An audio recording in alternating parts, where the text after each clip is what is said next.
Olá, minhas amigas e amigos, paz e bem. Meu nome é Martorelli Dantas, eu sou presbítero da Igreja Episcopal Anglicana do Brasil, estou ligado à Diocese Anglicana do Recife.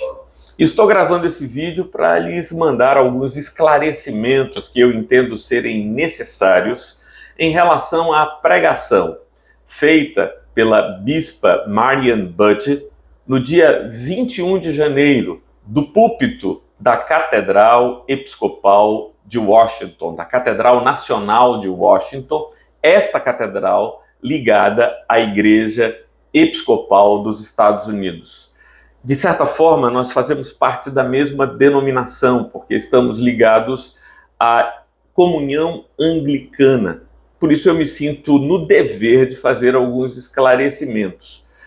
A Igreja Episcopal dos Estados Unidos não se chama anglicana porque, depois da independência dos Estados Unidos em relação ao Império Inglês, em 1776, não era conveniente manter o nome anglicano. Por isso, retira-se o nome anglicano e o nome da denominação fica Igreja Episcopal dos Estados Unidos. Aqui no Brasil, nós nos chamamos anglicanos, Igreja Episcopal Anglicana do Brasil.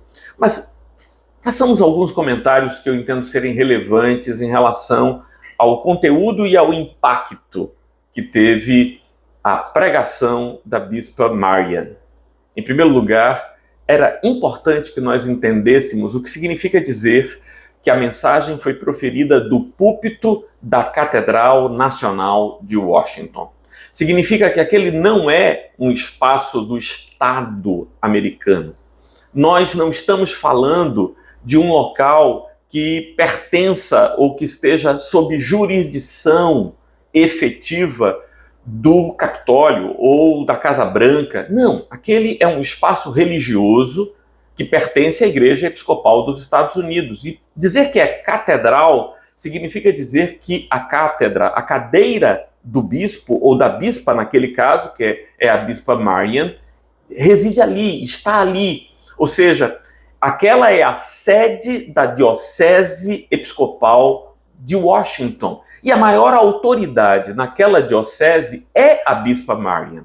Então, é importante que entendamos que ela estava recebendo os convidados, entre os convidados, o presidente dos Estados Unidos e toda a equipe que ali presenciava aquele culto oferecido a Deus e que intercede em favor do novo presidente e da nação inteira. Então, a gente deve compreender que aquela era uma situação em que a autoridade episcopal estava em seu lugar próprio de manifestação, que é o púlpito da Catedral Diocesana.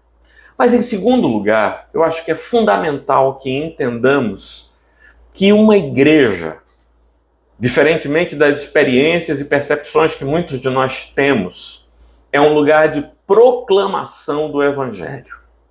Quando a bispa Marian fala de graça e de misericórdia, ela está utilizando as categorias mais essenciais do Evangelho de Jesus de Nazaré.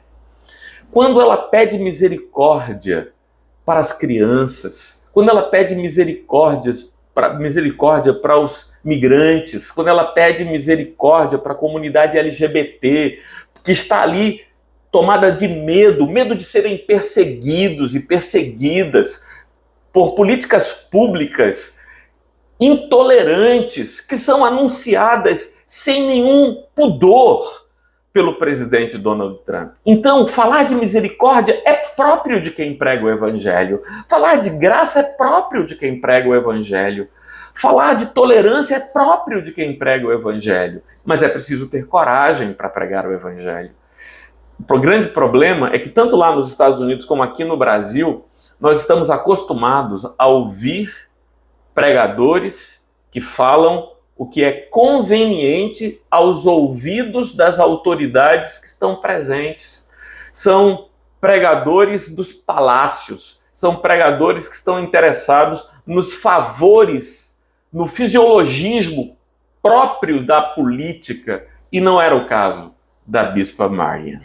Em segundo lugar, além de pregar o evangelho, é preciso lembrar que fazê-lo exige de nós uma atitude profética. A palavra profecia também é uma palavra mal compreendida. Geralmente as pessoas acham que profetizar é dizer o que irá acontecer. E a etimologia da palavra nos ajudaria muito a compreender o que é profetizar ou o que é profecia. Vem do latim profene, fene falar, pro de cima, do alto. Profeta é quem fala a partir de cima, fala com autoridade, fala com coragem.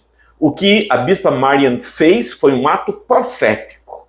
Ela não apenas apelou ao presidente Donald Trump para que estivesse misericórdia para com esses grupos minoritários, ordinariamente oprimidos nos Estados Unidos, mas mormente oprimidos agora, em que uma política de intolerância está sendo anunciada aos quatro cantos. Ela fazia isso, e fazer isso exigiu dela a coragem profética que ela manifestou naquela ocasião. Mas, em terceiro lugar, eu acredito que é preciso reconhecer a fidelidade evangélica e profética da mensagem proferida pela bispa Marian, porque o que o presidente Donald Trump tem anunciado para os Estados Unidos, e em cascata isso há de se espraiar, tem se espalhado para muitas nações do mundo, acontece no Brasil, com a extrema-direita que já esteve no poder e que ameaça voltar ao poder em qualquer momento, acontece na Argentina, ameaça acontecer na Alemanha e em tantos outros lugares em que a extrema-direita tem se espalhado pelo mundo. Essa mensagem, essa ideologia, ela tem um conteúdo extremamente anti-evangélico. Não estou dizendo contra os evangélicos, eu estou dizendo contra o evangelho. Porque para nós, episcopais anglicanos do Brasil, o evangelho é mais importante que os evangélicos. Frequentemente a nossa igreja tem sido atacada pelos evangélicos porque estamos a favor do evangelho. Somos uma comunidade que não encontra razão nenhuma para ter distinções entre homens e mulheres no que significa o exercício do ministério pastoral. Nós temos pastores e pastoras, nós temos bispos e bispas. Nesse exato momento, a bispa primaz do Brasil tem falado em defesa da bispa Marian e também em defesa da importância das atitudes proféticas. Então, a nossa igreja é uma igreja que está mais interessada no evangelho do que nos evangélicos. Uma segunda manifestação dessa verdade é que nós somos a única denominação histórica que eu tenho a notícia, eu chamo de denominação histórica, uma dessas denominações protestantes que chegaram ao Brasil ainda no século XIX, que defende claramente o casamento igualitário, a união homoafetiva, celebramos casamentos homoafetivos. E a razão é simples. Porque se a relação conjugal se fundamenta no amor legítimo, Deus deseja abençoar lares heterossexuais e homossexuais. Deus é capaz de enxergar o amor sincero que une as pessoas. E onde há o amor, dádiva divina, deve haver também a bênção divina. Por isso nós não nos constrangemos em celebrar casamentos de casais homossexuais. Pelo contrário, é uma alegria podermos, neste aspecto também, estarmos mais preocupados com o evangelho do que com os evangélicos. Queria concluir lembrando a vocês que o lema do presidente Donald Trump durante a sua campanha foi esse: Make America Great Again. Fazer a América grande de novo.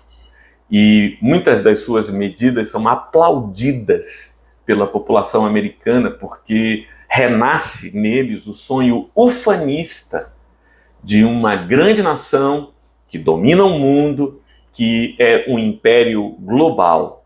E quanto mais decadente está os Estados Unidos da América, ou estão os Estados Unidos da América, mais este apelo, esse anúncio, essa promessa de esperança de uma nação grande de novo, renasce no peito dos americanos em geral. Esta maioria que deu a Donald Trump uma eleição como nunca antes vista na história dos Estados Unidos, com maioria não apenas na eleição nominal para a presidência da República, mas também nos estados, também fazendo maioria na Câmara, enfim, ele recebeu poderes praticamente completos, totais, para esse seu segundo mandato nos Estados Unidos. O caminho que Donald Trump escolheu para tornar a América grande de novo foi o caminho do nacionalismo, foi o caminho da xenofobia, foi o caminho da arrogância, foi o caminho do expansionismo imperialista, foi o caminho do ataque às minorias, da destruição ecológica das suas propriedades e também as propriedades americanas e também no mundo todo. Esse caminho, esse discurso, essa forma de sonhar com grandeza tornará a América grande, mas não grande para trazer conforto, alegria, respeito e dignidade aos seus moradores. Grande para esmagar aqueles que eles odeiam simplesmente por serem diferentes deles. Um país que foi feito sob a base de culturas que chegaram ali e que construíram um ethos diverso, global, que fala de liberdade, principalmente quando se diz respeito às liberdades individuais. E agora se dispõe a perseguir. E a Bispa Marian nada mais fez do que dizer: presidente, o senhor disse que foi salvo por Deus daquele atentado à bala. Esse Deus que lhe salvou, não lhe salvou para o senhor perseguir e matar. Lhe salvou para que pudesse ter misericórdia, graça e oferecer cuidado a muitos desta nação que se sentem perseguidos, oprimidos e que são também amados por Deus. Paz e bem.